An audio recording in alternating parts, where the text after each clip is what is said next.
How we doing? Got a story I want to tell. Way back October the 23rd, it was a Friday night, 1992. I had already been to see Metallica the year before in the Pyramid, but the Pyramid was relatively new at this time, and it'd only been open for, I don't know, 2 or 3 years. Anyway, so me and Lori, my sister Deidre, and Billy Ray Sneed. I think I don't know if Billy Ray met us there or not, or we may have rode up there together. I can't remember. But anyway, we decided to go see Ozzy.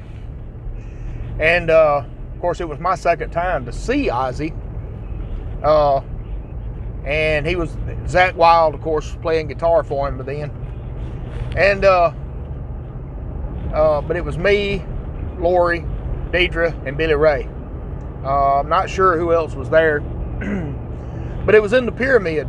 And when we saw Metallica at the Pyramid, it was a full floor. In other words, it was the stage was set up all the way at the back of the floor, and it was open. Well, when we got there for Ozzy, it was like half. So his stage was set up like halfway across the floor. So it was only like a half house. So I guess they didn't sell as many tickets as they thought they might. But anyway, there's a couple of things I want to tell about that show. One is that Alice in Chains opened for them. And of course, I don't know his name, their original singer. Some of y'all can talk about what his name is. I never was that big of a Alice in Chains fan that really anyway. They had, a couple of strong hits on the radio at that time.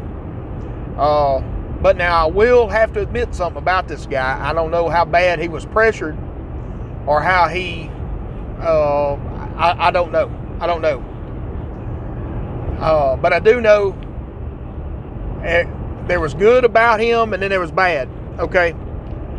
The good thing is he had broke his foot like that day. He literally had broken his foot.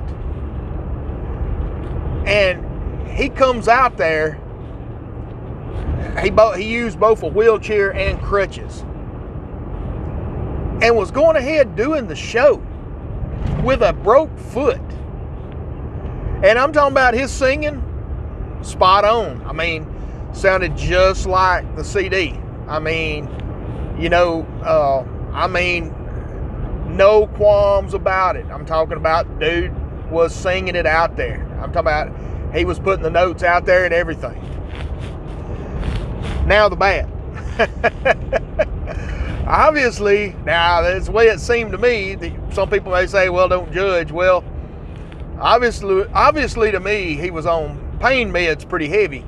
That's how he was able to do the show, because he literally got in the microphone when he was talking between songs and was filthy mouth bad, man. I'm talking about he was saying stuff he shouldn't have been saying. So hopefully the only reason he was saying that is because he was tore up. But he was, I don't know how to put this without it being R-rated. Let me put it this way. He was telling the ladies in a very vulgar way to meet him at the bus. Let's put it that way. And, he was talking like that. I'm talking about, but except he was very explicit about it. So I could have done without all that. He kind of ruined his show for me.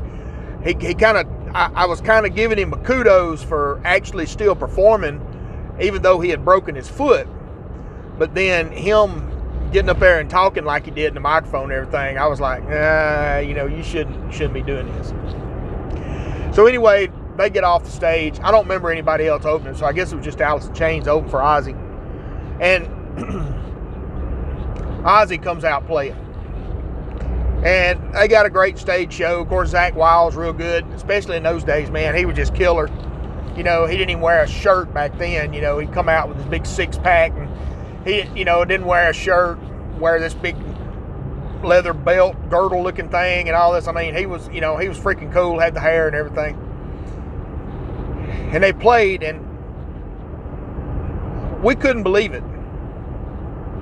Me and Billy Ray, after the show, we talked about it, and Deidre and Lori, and we couldn't believe it. They played, and they played.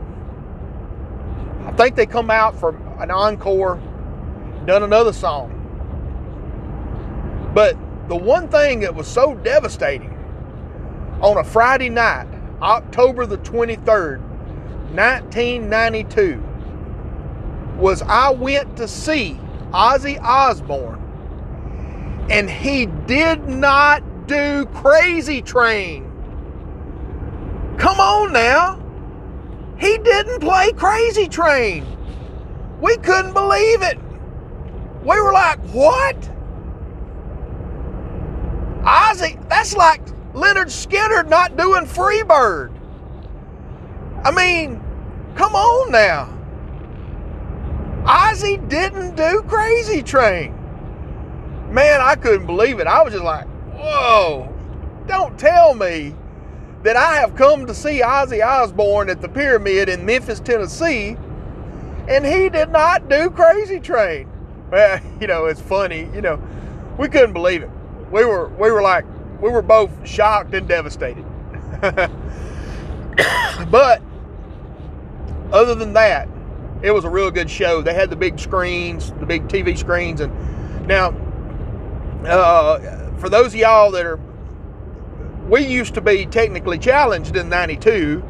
The big TV screens was new technology to us in 92, those big screens. In 92, you still had to buy a TV with a tube picture in it, okay? Most of y'all ain't got a clue. But anyway, the younger ones don't have a clue. Anyway, but yeah, we went and saw Ozzy Osbourne, and he didn't do Crazy Train. And that wasn't good. But the show was good. It was real good. Alice in Chains was good, except for their singer just being filthy and vulgar in the microphone. And why somebody didn't stop him, I don't know. They could have started cutting his mic off or something. I don't know. But it was pretty bad. But I wanted to tell that little snippet about that. I couldn't believe that they didn't do Crazy Train. This has been another segment from the Steering Wheel Commentator. Don't forget, hit that like button, hit that subscribe button, hit the bell of notifications, and share it with somebody.